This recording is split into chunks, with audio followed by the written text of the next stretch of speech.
BCom part second के ANF के second paper financial accounting and decision making में हमारा लॉस ऑफ प्रॉफिट का चैप्टर चल रहा था।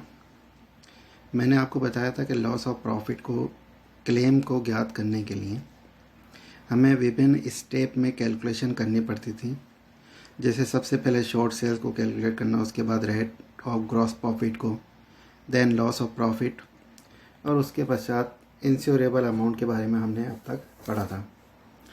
आज के इस लेक्चर में हम जो बाकी रह गया है, calculation of additional working expenses. कई दफ़ा व्यवसायी, या यूँ कहें कि भाई बीमा कंपनी व्यवसायी को कुछ अतिरिक्त विक्रय करने के लिए भी क्लेम को एडमिट करती है। कहने का तात्पर्य ये है कि आग लगने के फलस्वरूप हो सकता है कि व्यवसायी का भवन जल गया हो। ऐसी स्थिति में उसे अतिरिक्त खर्चे करने पड़ेंगे। कहने का तात्पर्य यह है कि नया भवन लेना पड़ेगा। उसका जो एक्स्ट्रा एक्सपेंसेस हो रहे हैं, बीमा कंपनी उसका भी क्लेम कर देती है। रीज़न ये है कि इस कारण से ही व्यवसाय की व्यवधान की अवधि में विक्रय होना पॉसिबल हो पाता है। अगर ऐसा ना किया जाए तो व्यवधान की अवधि में बिल्कुल भी विक्रय नहीं हो पाएगा। तो अगर इस प्रकार के कुछ एक्सपेंसेस किए हों तो बीमा कंपनी उसका दावा भी कबूल करती है। दावे के रूप में जो राशि दी जाएगी उसमें इन्होंने कहा है कि लिस्ट ऑफ द फॉलोइंग, यानी निम्न राशियों में से सबसे कम की दावा एडमिट करेगी बीमा कंपनी। जिसमें पहला है एक्चुअल एडिशनल वर्किंग एक्सपेंसेस। ये वो खर्चे हैं जो कि व्यवधान की अवधि में बिक्री को बढ़ाने के लिए किए गए हैं। दूसरा पॉइंट है gross profit on additional sale. इन खर्चों के करने के फलस्वरूप, परिणाम स्वरूप विक्रय में कितनी वृद्धि हुई, उस वृद्धि पे आपको ग्रॉस प्रॉफिट को कैलकुलेट करना है।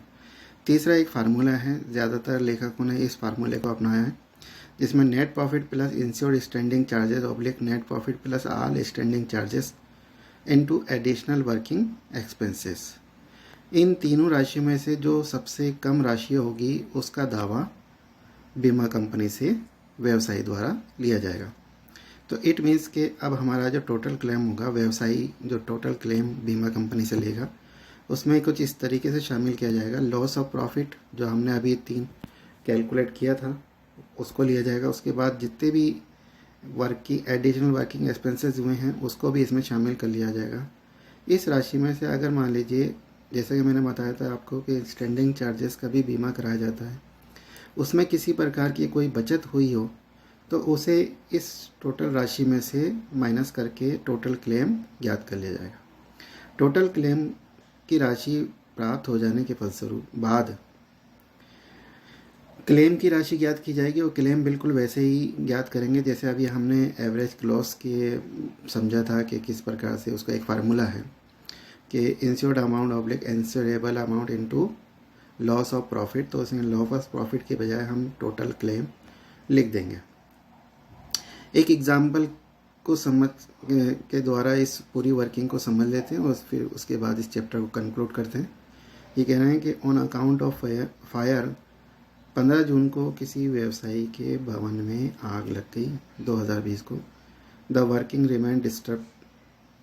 जो व्यवसाय था वो 15 दिसंबर 2020 तक प्रभावित हुआ। As a result of which it was not possible to effect any sale. जिसके कारण कोई भी विक्रय किया जाना पॉसिबल नहीं था, लेकिन कंपनी ने इसके लिए एक इंश्योरेंस पॉलिसी ली थी। एवरेज क्लॉज एप्लीकेबल होता है। 1,40,000 रुपये की इन्होंने पॉलिसी ली है और इंडेमनिटी पीरियड उसमें 7 महीने का है। ये कह रहे हैं कि एक increase of 20% was marked in the current year. विक्रय में 25% की वृद्धि की अपेक्षा की गई है। द कंपनी ने 12,000 रुपये का अतिरिक्त एक्सपेंडिचर किया है, जिससे कि ये सेल जो व्यवधान की अवधि है उसमें सेल पॉसिबल हो सका। एंड ये कह रहे हैं कि जो इंश्योर्ड स्टैंडिंग चार्जेस है उसमें बचत हुई है। यदि प्रश्न में 12,000 रुपये का जो इन्होंने विक्रय बताया है, इसके संबंध में कोई विक्रय नहीं बताया गया हो कि उससे कितना विक्रय बढ़ा, तो आपको ये मानना है कि व्यवधान की अवधि में संपूर्ण विक्रय ही इन 12,000 यानी एडिशनल वर्किंग एक्सपेंसेस के कारण से।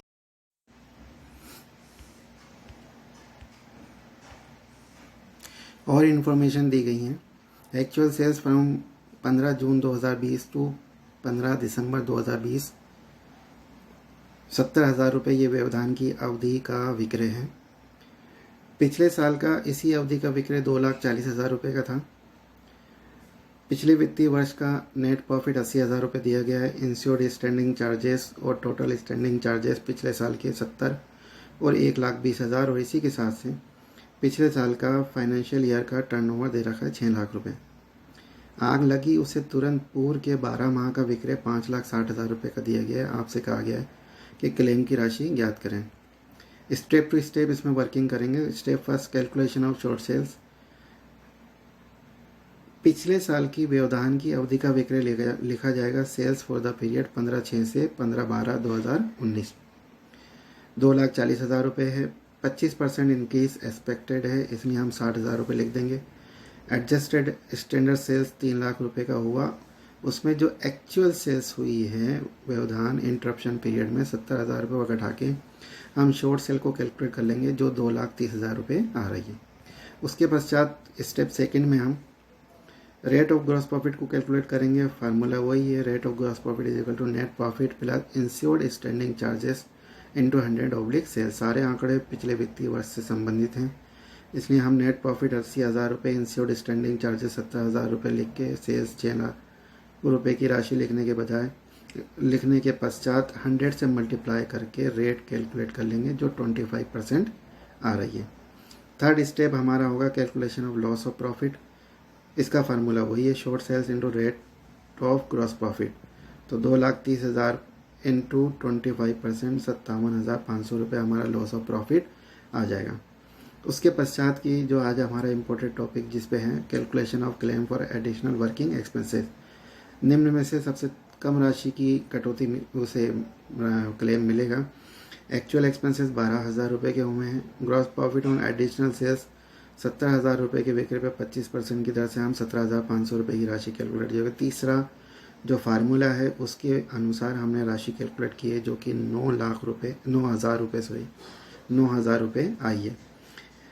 इन तीनों में से जो सबसे कम राशि होगी उसका दावा बीमा कंपनी से किया जाएगा। तो पहली वाली राशि 12,000 है, दूसरी 17,500 और तीसरी कैलकुलेट की गई है 9,000 इसमें से सबसे कम राशि है। इसका हम बीमा कंपनी से एडिशनल वर्किंग एक्सपेंसेस के रूप में दावा करेंगे। अब हमारा जो टोटल दावा है उससे पूर्व हमें इंश्योरेबल अमाउंट कैलकुलेट करेंगे कि कितने उसने एक्चुअल में 1,40,000 रुपये की पॉलिसी ली है। हम कैलकुलेट करेंगे उसे पॉलिसी कितने रुपए की लेनी चाहिए थी। टर्नओवर फ्रॉम 16/6 से पिछले जब आग लगी उससे तुरंत पूर्व के 12 माह का विक्रय 5,60,000 रुपये है। 25% हम इसमें इंक्रीज करेंगे।